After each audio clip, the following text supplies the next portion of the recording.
মেয়ে মানুষের জন্য পৃথিবী একটা শূন্য জায়গা। পৃথিবীতে এত এত জায়গা থাকতেও তাদের কোনো জায়গা নেই। হ্যালো এভরিওয়ান, আসসালামু আলাইকুম। সবাই কেমন আছেন? আশা করি সবাই ভালো আছেন, সুস্থ আছেন এবং নিরাপদে আছেন। আলহামদুলিল্লাহ, আমিও বেশ ভালো আছি, সুস্থ আছি। আমি মিশু খাগড়াছড়ি থেকে বলছি। মিশু মনিরা ব্লগে আপনাদের সবাইকে স্বাগত। এদিকে কিন্তু আমি সকালে উঠে আমি উঠান ঝাড়ু থেকে শুরু করে দিয়েছি। এইখানে কিন্তু অনেক ঘাস ছিল, আপনারা সবাই জানেন। এই ঘাসগুলা কিন্তু আমি পরিষ্কার করে নিয়েছি। ভেবেছি এখানে মানে ধনিয়া চাষ করব আরকি।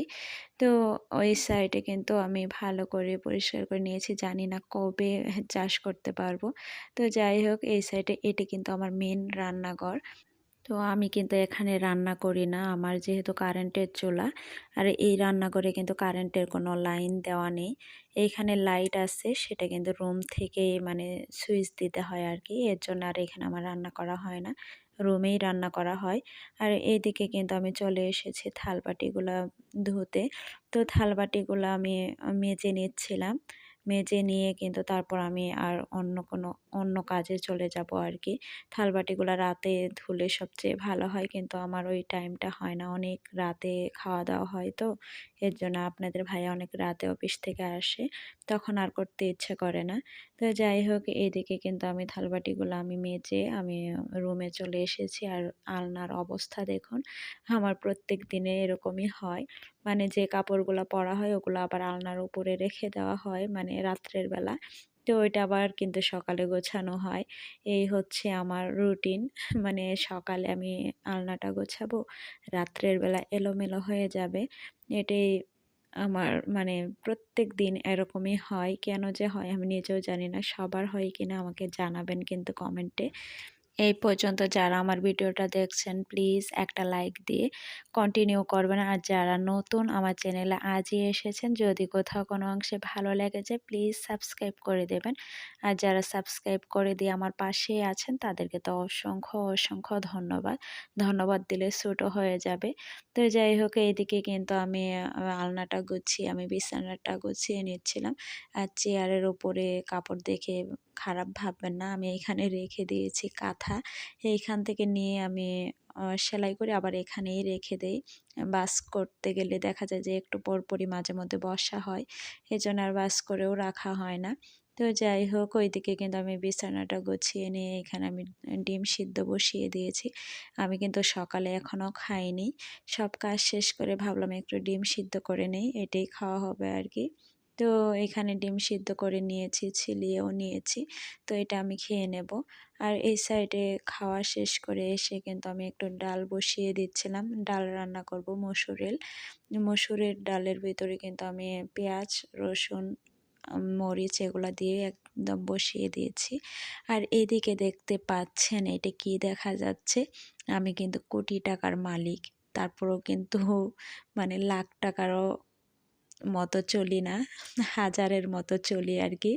এই যে দেখতে পাচ্ছেন কত বড় একটা গিরগিটি বলে নাকি টগর বলে সঠিক আমি বলতে পারলাম না, কিন্তু জীবনের প্রথম আমি নিজের চোখে দেখলাম আমার রান্নাঘরে।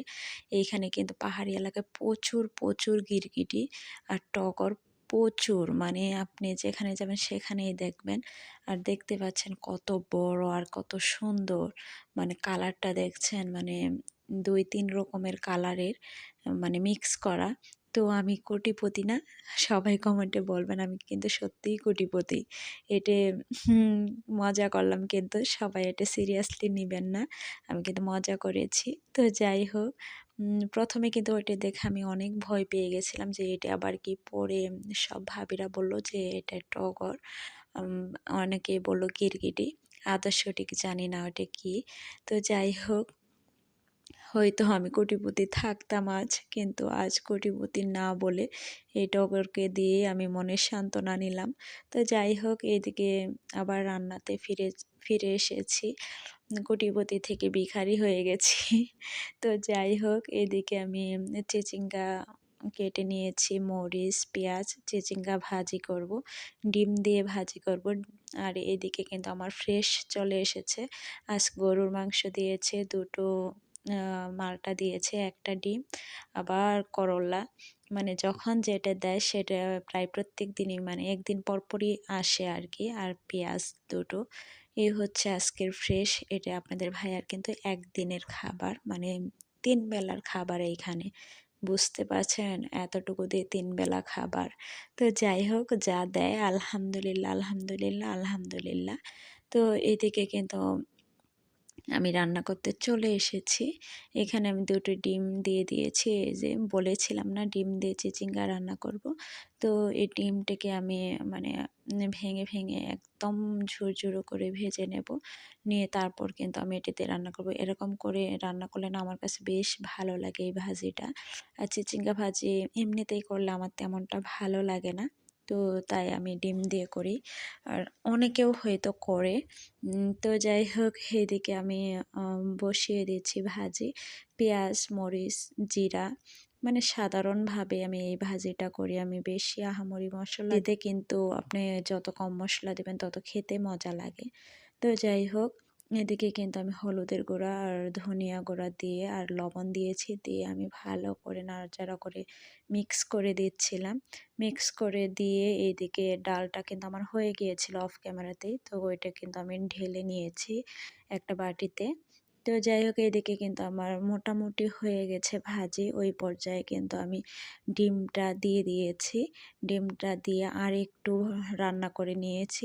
নিয়ে এই যে নামিয়ে ফেলেছি। দেখতে পাচ্ছেন কি সুন্দর হয়েছে, খেতেও কিন্তু বেশ মজা হয়েছিল। আমার কাছে তো এইভাবে চিচিঙ্গা ভাজি করলে সেই মজা লাগে। আর ডাল তো আছেই। এই তো দেখতে পাচ্ছেন পাতলা ডাল আর চিচিঙ্গা ভাজি, আর রয়েছে ভাত। ভাত তো থাকতেই হবে, বাঙালি মানুষ। তো ভাত ছাড়া তো আমাদের আর চলেই না। তো যাই হোক, বিকালবেলা একটু ঘুরতে বের হয়েছিলাম। তো ঘুরতে বের হয়ে দেখি আকাশটা এত সুন্দর, কি আর বলবো। তো ভাবলাম আপনাদের সঙ্গে একটু শেয়ার করি। আজ এই পর্যন্তই। সবাইকে আল্লাহ হাফেজ।